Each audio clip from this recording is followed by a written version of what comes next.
I just love this Haley's Remark dual-ended 2-in-1 lip liner and lipstick, okay? This is the Cupid color.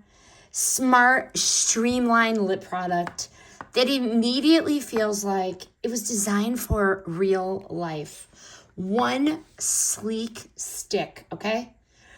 A paired liner and lipstick all in one. No guesswork, all right?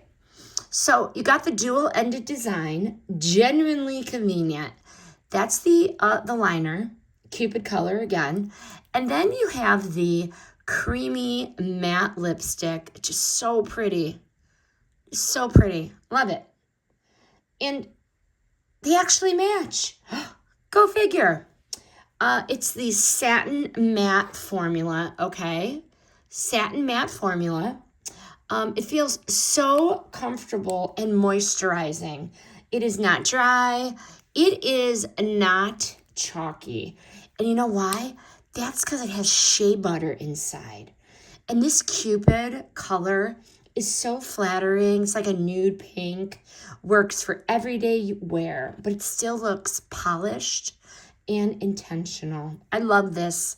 Love it, love it, love it. So what's the final verdict? Practical, well thought out lip product that provides simplified use in your makeup bag. You're not going to have 9,000 lip liners and 9,000 lipsticks. One dual product here. Very, very nice. Ideal for travel or touch-ups or anyone who wants a clean, defined lip. Okay? If you like polished lips with minimal effort, this combo here earns its place, okay? My opinions are honest and based on my real use. The product was provided by the brand.